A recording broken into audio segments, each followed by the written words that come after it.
नमस्कार, आपला विषय 24 या युट्यूब चॅनलवर सरांचं खूप खूप स्वागत आहे. तर आजच्या व्हिडिओमध्ये आपण पाहणार आहोत लाडकी बहीण योजनेसंदर्भात. तर लवकरच बहिणींना तिसऱ्या टप्प्याचे 1500 रुपये त्यांच्या खात्यामध्ये जमा होणार आहे. त्या संदर्भात संपूर्ण माहिती या व्हिडिओच्या माध्यमातून आपण पाहणार आहोत. चला सुरू करूया. राज्य सरकारांतर्गत राबवण्यात येणाऱ्या मुख्यमंत्री माझी लाडकी बहीण योजना लाभार्थ्यांसाठी एक मोठी खुशखबर समोर आली आहे.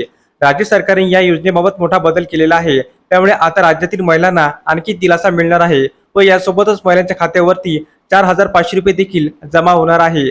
त्यामुळे आता राज्यातील महिलांमध्ये आनंदाचे वातावरण निर्माण झालेले आहे. या महिलांनी अद्याप अर्ज भरले नाही अशा महिलांना 31 सप्टेंबर पर्यंत अर्ज भरता येणार आहे. यासाठी राज्य सरकारने कालावधी वाढवलेला आहे. महिलांच्या खात्यावरती जमा होणार 4,500 रुपये. राज्य सरकार अंतर्गत राबवण्यात येणाऱ्या लाडकी बहीण योजनेला राज्यभरातून मोठा प्रतिसाद मिळालेला आहे. गाव खेड्यापासून ते शहरापर्यंत सर्व महिलांनी अर्ज भरलेले आहे.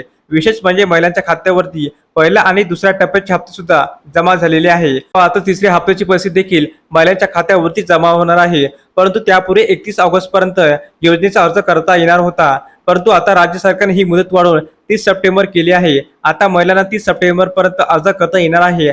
त्यामुळे महिलांमध्ये आनंदाचे वातावरण निर्माण झालेले आहे. ज्या महिलांनी 30 सप्टेंबर पर्यंत अर्ज केले आहे त्या महिलांना मागचे 3 महिन्याचे पैसे मिळणार आहे. म्हणजे सप्टेंबर महिन्यात ज्या महिलांनी अर्ज करणार आहे त्यांना एकूण 4,500 रुपये मिळणार आहे. मुख्यमंत्री माझी लाडकी बहीण योजनेअंतर्गत नोंदणीबाबत कार्यवाही संदर्भात वेगवेगळ्या आवश्यक सूचना देण्यात आलेल्या आहे. राज्य सरकारकडून अशी सांगण्यात आली आहे. तसेच योजनेतील लाभार्थी महिलांना 1 जुलैपासून दर महिन्याला 1,500 रुपये मिळण्यास सुरुवात झालेली आहे.